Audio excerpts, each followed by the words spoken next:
Every team, every topic, everywhere. This is Believe.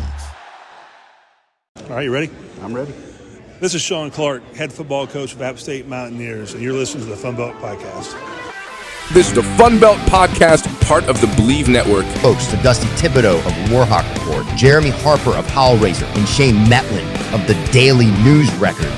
I think it's potentially a very good week for the Sun Belts. But I'm just kind of going off on a random rant. It's just frustrating. It's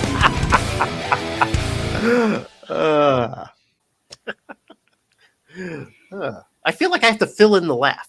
Guys, welcome back to Fun Belt Podcast. Shane Metlin with me. Dusty Thibodeau with me. The gang is here. We're going to talk a little bit about Sun Belt football, Week 9. The Week 9 that we emerge from Sun Belt entropy of Week 8. Week 8, the week that kind of really shook things up. We saw Texas State go down, and we saw at the same time ODU get a big win. And now we're going to see how they're favorite in their next game. We'll talk a little bit about that later. We saw James Madison take it on the chin against the Rising Eagles. We saw the Cajuns give the Sun Belt East another beatdown when they took out Coastal Carolina. We saw South Alabama, like for the first time in years, pick up the belt and defeat Troy. We saw a coach get fired after getting beat by the Red Wolves. Will Hall, no longer the coach at Southern Miss. Who is the new guy? Stinger? Coach Stinger is the interim coach at Southern Miss. Stinger. Stinger. Reed Stinger. Are we sure he's not a professional wrestler? BetOnline is the world's most trusted betting platform. And it's your number one source for everything football. And it's actually my number one source for betting online. BetOnline has every stat, every matchup, and even live odds and spreads to bet on during the games. Do you think you know your stuff? Get in on our $200,000 mega contest and pick 5 games against the spread every week for your chance at weekly prizes and a share of $200,000. When the game's over, head on over to our online casino and get in on the game of blackjack or poker or unwind with any one of our 150 slot games. Head to the website today and get in on the action. BetOnline, the game starts here. Guys, how you doing? Are you feeling good? Yes. I mean, we're off a bye. What more could you want? We get to continue seeing the Warhawks in their glorious 2024 season, looking for win number 6 this week at South Alabama. Yeah.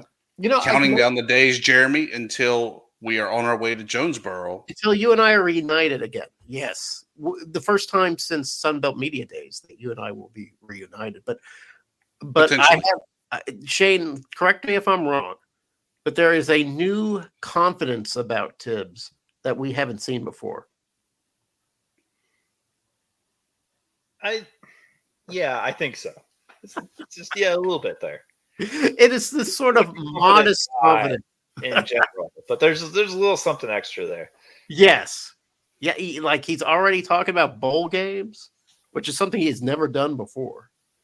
So I like this new version of Tibbs. I just hope that success doesn't corrupt him. Like, I know that in the Red Wolves' glory years, I was a bit of a douche, Tibbs. I was a bit of a jerk. I was a son of a bitch. Now I have been humbled by 4 years of struggling football. And Tibbs, I just don't want to lose that sweet Tibbs, that sweet, innocent, lovable losing Tibbs. I don't want him to go away. Promise me, Dusty. Promise me, Dusty, it won't go away. I've been to ball games the last few years. What are you talking about?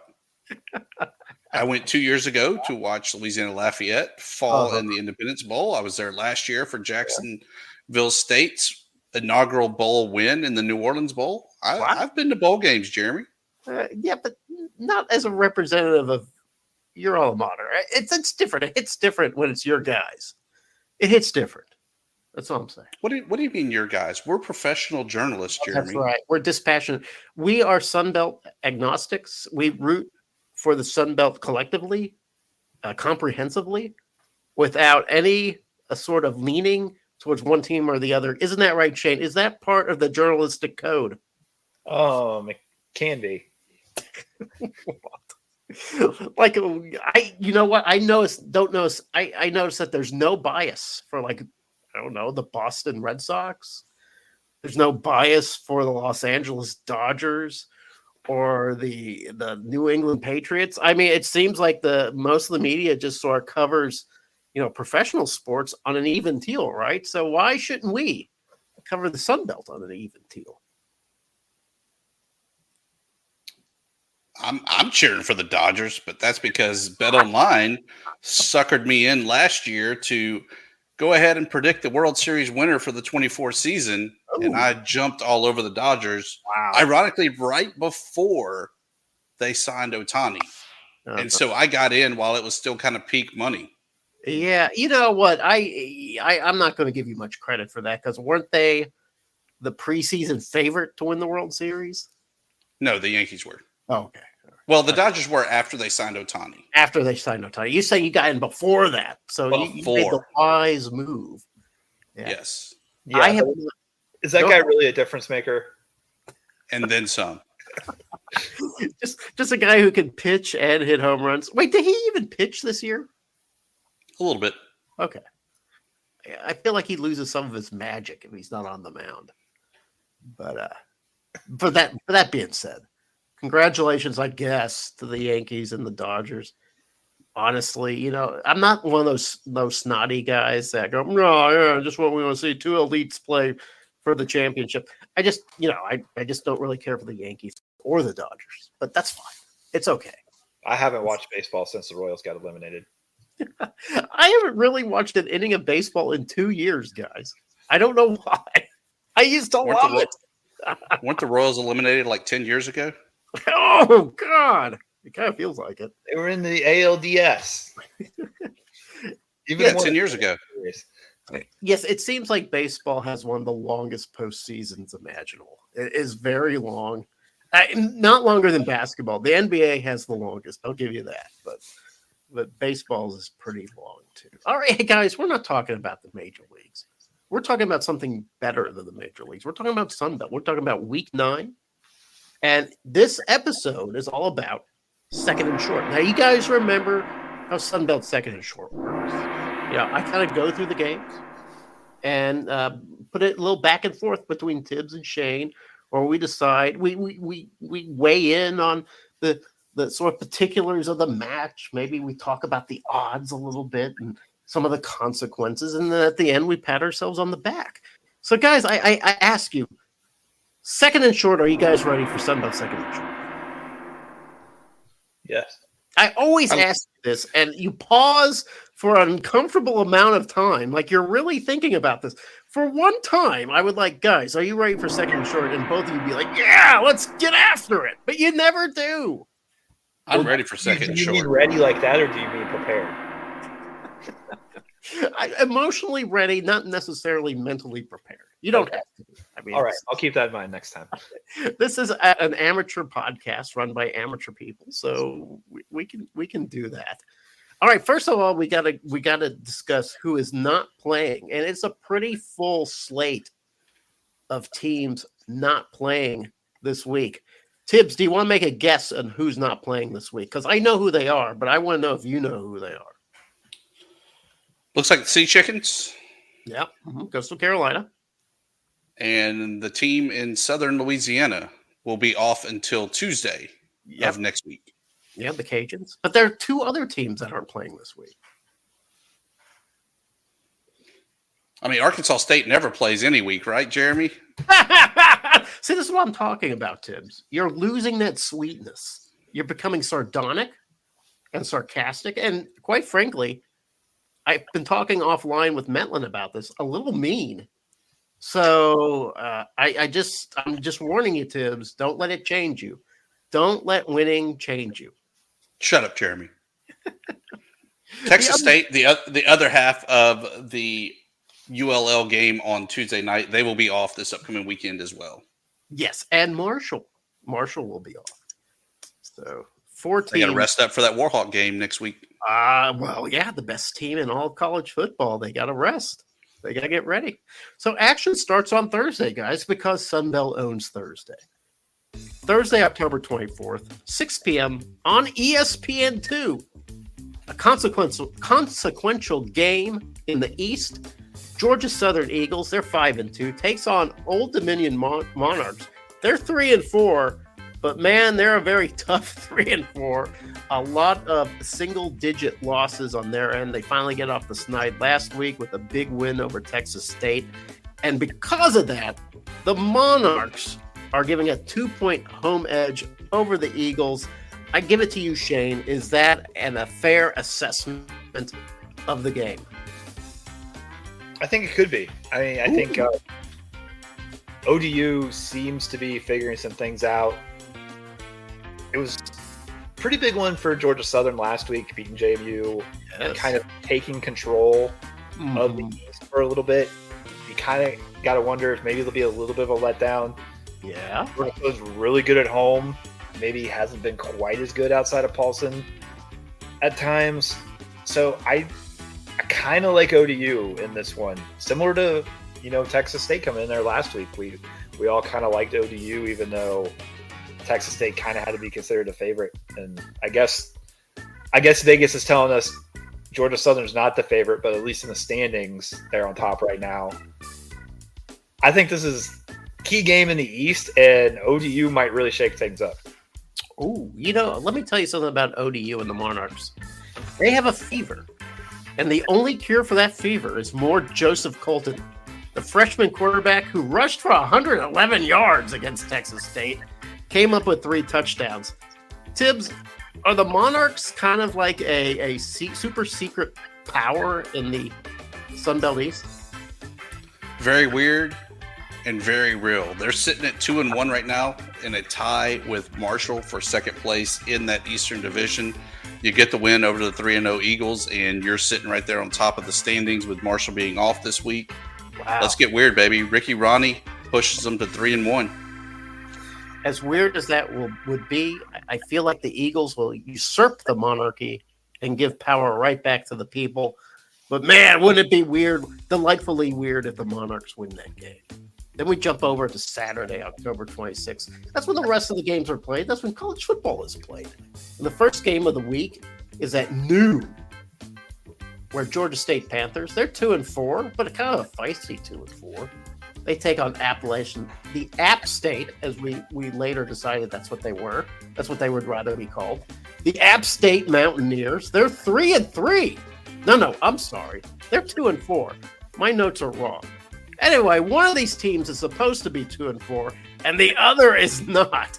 What is going on with Appalachian State? They are an 8-point favorite in this game because they're playing it in Boone, and they are Appalachian State. But I gotta ask you, Shane, are the Mountaineers setting themselves up for another brutal defeat? I don't think so. I think the fact that they've played a couple games, they had to go on the road, maybe work some things out, but they got back to kind of playing football after the hurricane. Now they're going to come home. I think the emotion of the day should carry App State in this one. Like, if it was the very first game back and it was at home, I don't know what to expect. But the fact that they've been working and been kind of back to normal, but now they're going to really get that boost from the community. Plus, I just think, they're probably a little bit better than Georgia State to begin with. I think App State's gonna have something to celebrate this weekend. Yeah, I think Del McGee's doing a really good job. I think he's at least a year away from being dangerous. Do you feel that same way, Tibbs? Do you feel like the Panthers, for as much promise as they have, they found this new quarterback in Zach Gibson. He seems to be doing pretty well back there. But they still need some time to grow and develop, don't you think? Yeah, I think that both teams coming into this contest are on 3-game losing streaks. I think the home team Mountaineers get the win. Georgia State just hasn't shown where they've been able to really put it all together. Yes, we know that they have the slaying victory over Vandy earlier in the season. but I just don't think that they can go on the road yet and get that win against App State. App State, as Shane said, they're probably going to show that they're a little bit better put together, maybe on the rebound a little bit more, and they're going to pick up their first Sun Belt Conference win.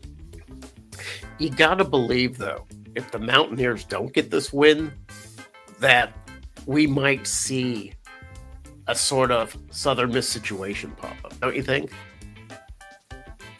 I don't know if you're canon Sean Clark. I think that whether good, bad, or indifferent, he's going to get kind of the hurricane bye this year. In that was really the catalyst for a lot of their issues, where there were bigger things going on in Boone and that area, that football was very much secondary. So I don't think that Sean Clark's on the hot seat. I don't think it's warm.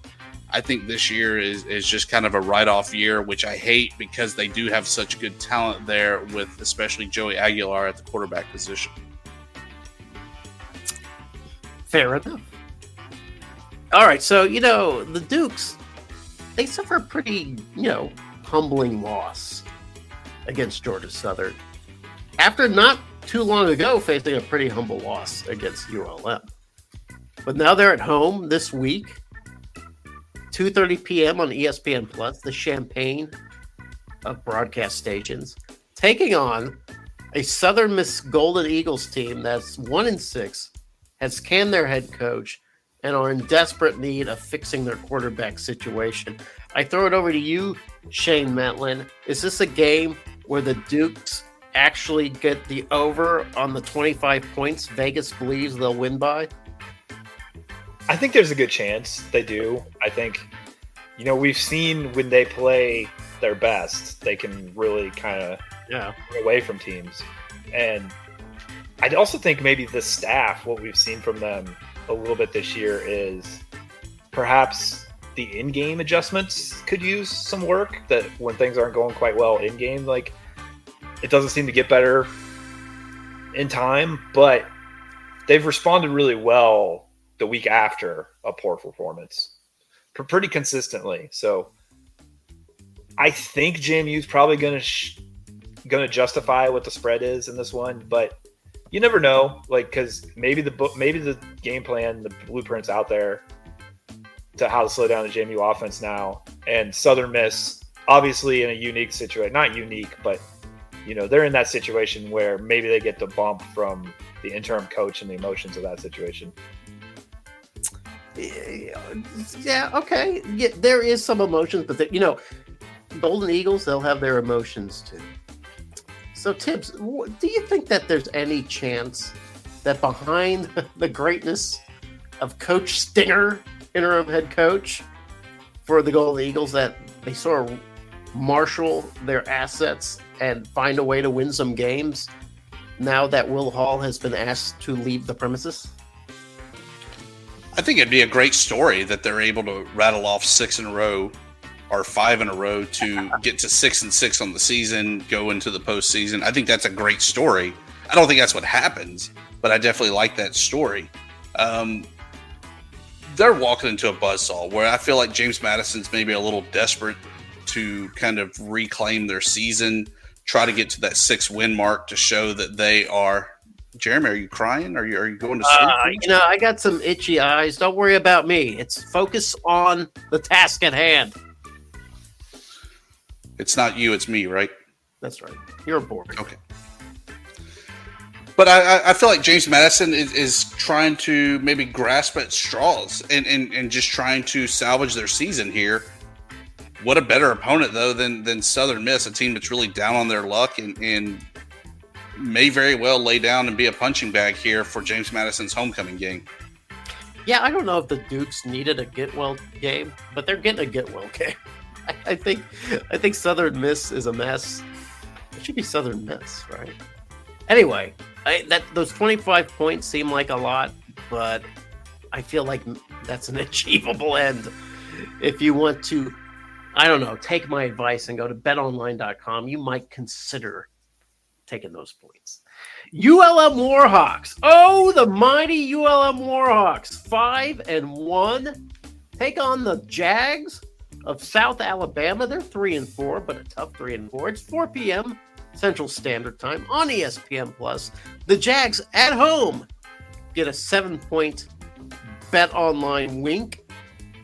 Bryant Vincent and the ULM Warhawks aren't receiving the benefit of the doubt from Vegas, but maybe they should. I mean, gosh, it seems like the Warhawks are picked to lose every single game, and aside from getting overmatched by Ole Miss, ULM has risen to the occasion. Tibbs, what do you see coming out of this game?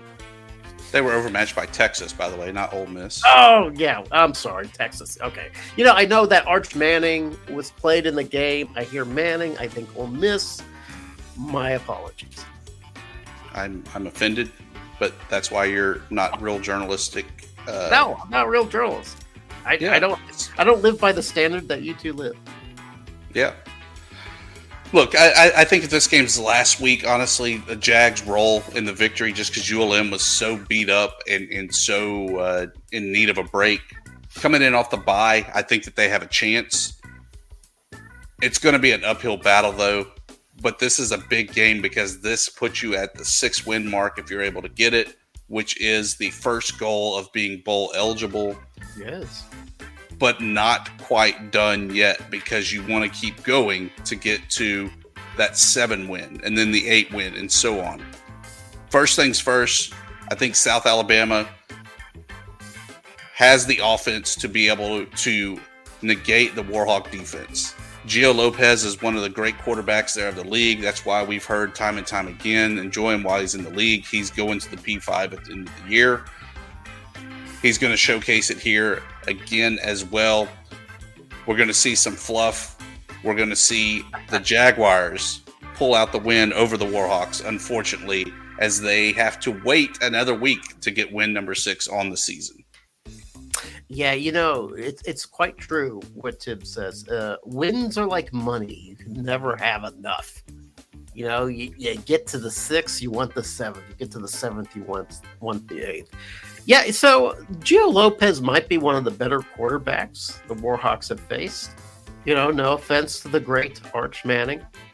Fluff Bothwell is electric on the run. So, yeah, that defense that we know is really good with the Warhawks is going to be tested.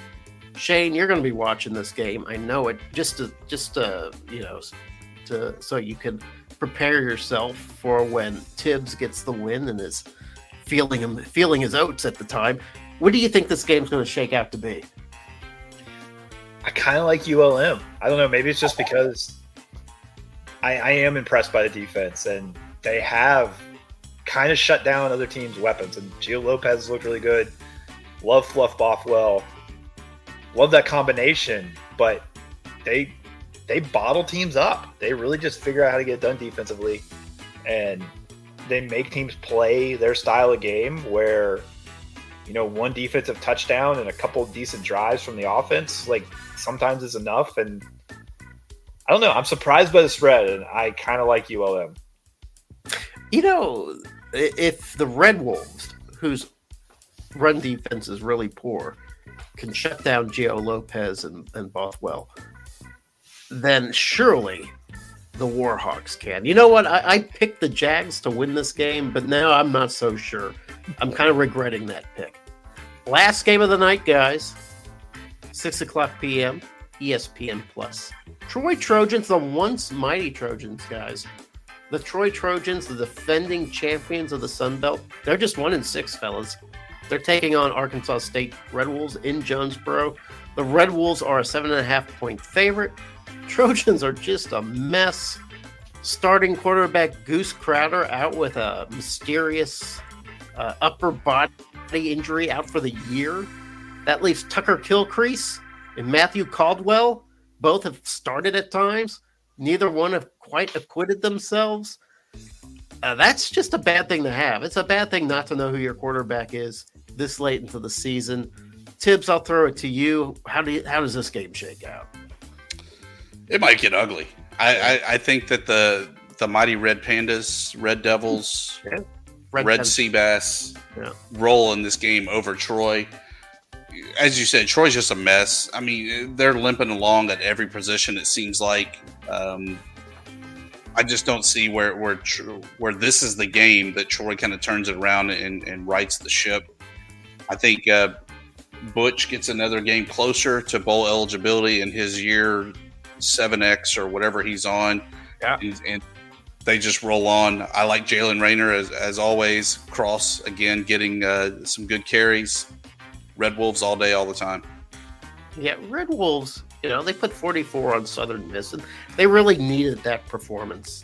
They really needed that opportunity to find the end zone, get quarterback Jalen Rayner moving, get that run game going. Shay, do you see the Red Wolves taking the momentum they got from the win on the road against Southern Miss, taking it back home and putting a similar style beating on the Troy Trojans? Yeah, I really do. It's another one where I'm kind of surprised by the spread. I feel like the Red Foxes probably got to win this one by more than a touchdown, right? I mean, like, Troy's in trouble. We talked about their quarterback issues. Arkansas State's, they're getting it together. They gained some momentum last week. It's at home. Like, I don't feel like they're given enough credit for the fact that the Red Snappers are playing at home, like in their own stadium. Like, I have to admit that this isn't like a 10 to 14 point spread. I have to admit that I had to run to my Bet Online betting platform and immediately put a bet on Arkansas State after seeing that spread. Because you're right, it doesn't seem, unless they know something about Troy that I don't know, and I feel like I know a lot about Troy and the Red Wolves, it doesn't seem like the right spread. But I have been wrong before. I believe the Red Wolves eat. And boys, men, that is the end of Sunbelt Second and Short for Week 9. And you guys did a great job. Well done. Congratulate yourselves. You are mentally and emotionally prepared, and I appreciate it. And now for the fun stuff of plugs, promos, and parting shots. Shane, tell us about the Daily News Record. Oh, we want to know. We haven't had an update in a while. If you want to read anything that I wrote for whatever reason, DNR Online. Are you a journalist? But you have a licensed journalist? We talked earlier this week about journalism and what makes you a journalist. Earlier this week.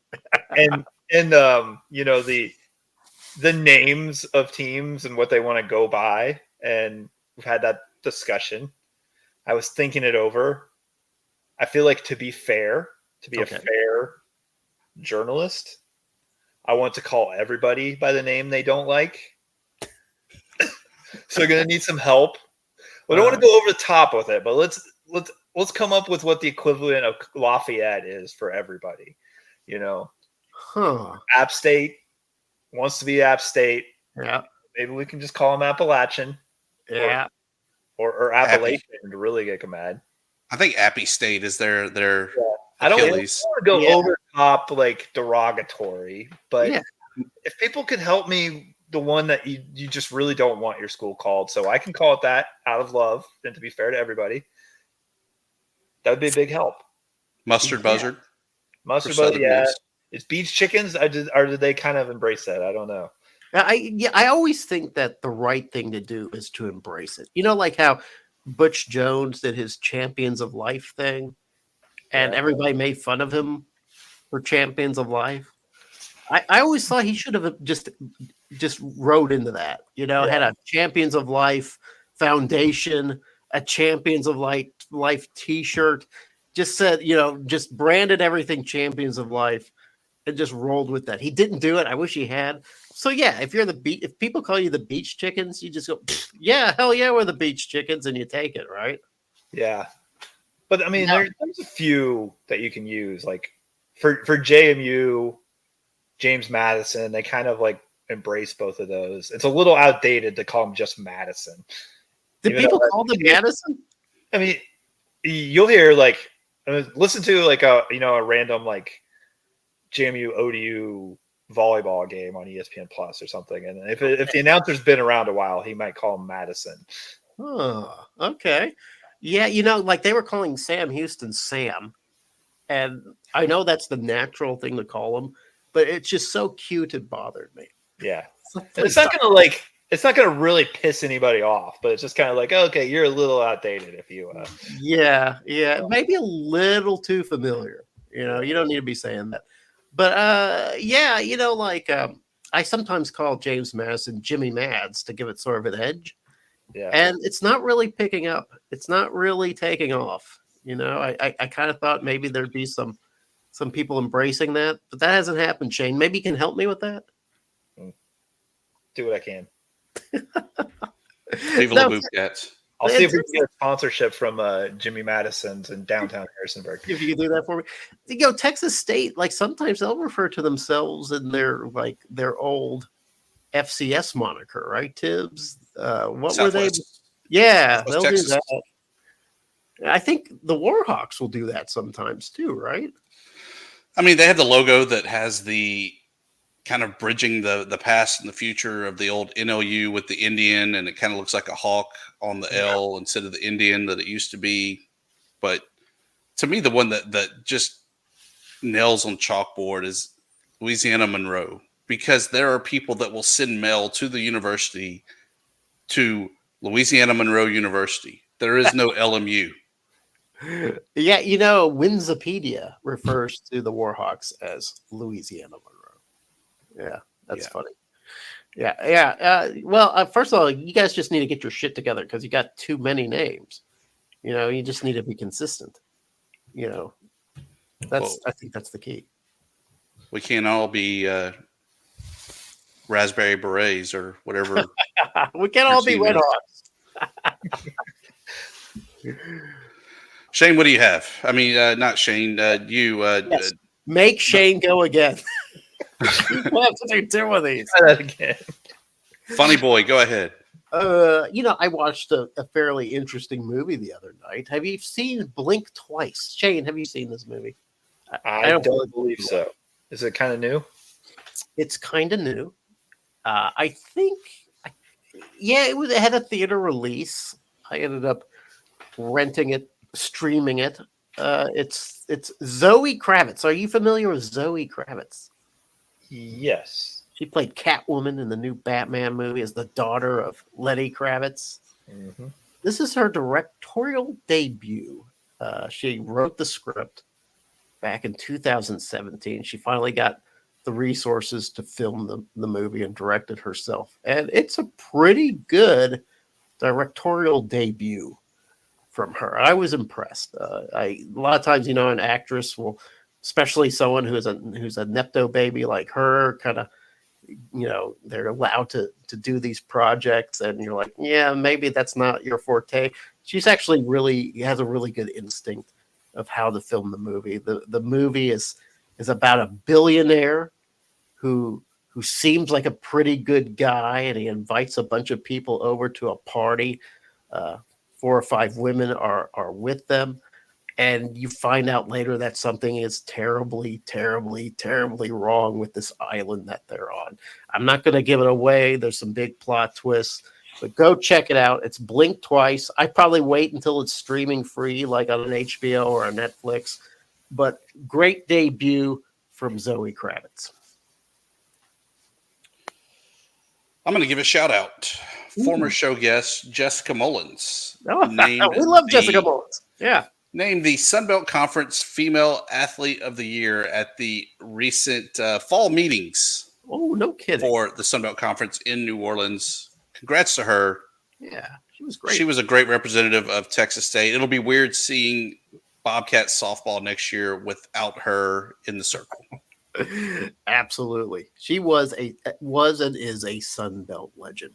Good luck to her future endeavors. By the way, Tibbs, did you see that the SEC has named, was it Vince Young and I don't know, the old Oklahoma coach and somebody Barry else? Switzer. Yeah, Barry Switzer as SEC legends. Have you seen this, guys? Yeah, and I like the pivot that Sicko's committee had on this of, you know what, let's just start the Sunbelt channel. And everybody loves it. Surely we would be featured on there, right? Because we're not journalists. We would have a prominent role in this new channel. It'd be like the ESPN startup, right? Would be for Sunbelt. The 3 of us combined could basically be the Sunbelt Fine Bomb. Shane.